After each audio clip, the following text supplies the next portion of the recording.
আসসালামু আলাইকুম ওয়া রাহমাতুল্লাহি ওয়া বারাকাতুহু। বিশ্বাস কাকে করবেন? যাকে বেশি বিশ্বাস করবেন সে আপনার গলার এদিক দিয়ে ছুরি দিব, এদিক দিয়ে যে পর্যন্ত কাটা না হইব সেই পর্যন্ত আপনাকে মারতেই থাকবে।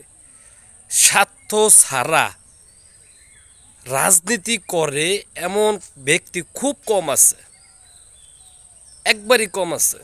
যার আছে তার আরও লাগে, আর যার নাই তার তো নাই, এটাই স্বাভাবিক।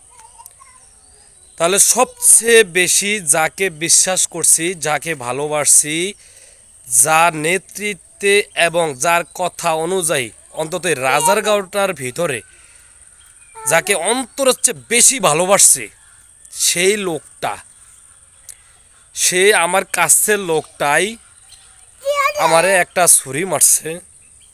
তা এখান থেকে ক্ষত বিক্ষত হইয়া ওইখান দিয়ে বেরিয়ে গেছে। যেটা বোঝার মতো ক্ষমতা আল্লাহ তাআলা ছাড়া আর দ্বিতীয় কোনো ব্যক্তি আছে সেটা আমার মনে হয় না। তবে আমার দুঃখ নেই, কারণ আমি সফল হতে পারবো কি না সেটা জানি না। কিন্তু পরিশ্রম কখনো মানুষের সাথে বেইমানি করে না, মানুষ বেইমানি করে। কারণ জোর কইরা যদি রিজিকের ফয়সালা হইতো তাহলে বাঘ কোনোদিন না খেয়ে থাকতো না, আর এই যে চড়ুই পাখি, ছোট্ট পাখিটা, তার রিজিক হইতো না। তাহলে এই হিংসা আর অহংকার যে ব্যক্তি করছে এবং করে, তারা কেউ ভালো নেই, ভালো থাকবে না। যত বড় কোটিপতি হোক, একটা যত বড় ধনী হোক না কেন, উনি মারা গেলে ওনাকে যে 3 টুকরা কাপড় দিবে, আর আমি গরিব মানুষ, আমাকেও 3 টুকরা কাপড় দেবে।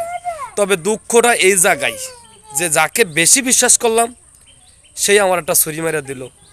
তবে এ দুনিয়ার মানুষের কাছে আমার কোনো অজুহাত নাই, আমার কোনো অভিমান নাই, আমার কোনো রাগ নাই, কোনো গোস্বা নাই।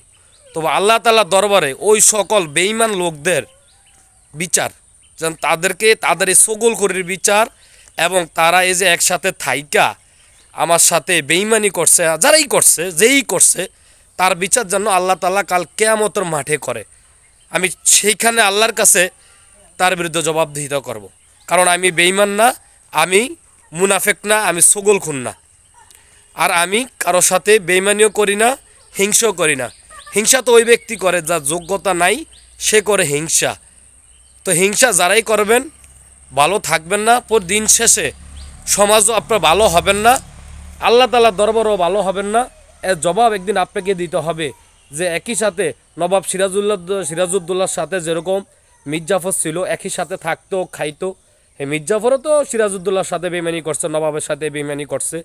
তো এখন রাজার গায়ে রাজনীতিটা ঠিক এখানে নবাবের মতো হয়ে গেছে, একই সাথে থাকবে, খাবে, আপনাকে ছুরি মেরে দেবে। আপনাকে দিয়ে তার স্বার্থ উদ্ধার হয়েছে নি, আপনাকে আর চেনার সময় নেই, আপনাকে আর দরকার নেই, কাজ শেষ।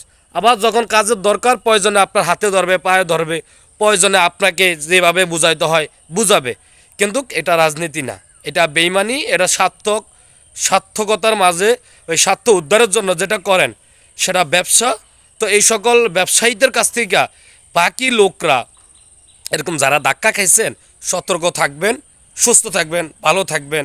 আলহামদুলিল্লাহ, আমার এই কথায় কেউ রাগ করবেন না। যদি কারো মনে কষ্ট হয় বা আমার এই কথাটা মনে হয় যে কাউকে আমি কেন্দ্র করে বলছি, দয়া করে, আমি কারো নাম বলি নাই, কেউ রাগ করবেন না, দয়া করে আমার প্রতি কেউ ক্ষিপ্ত হবেন না। সবার কাছেই এবং সকলের কাছে আল্লাহর হস্তে ক্ষমা চাই। আসসালামু আলাইকুম ওয়া রাহমাতুল্লাহি ওয়া বারাকাতুহু।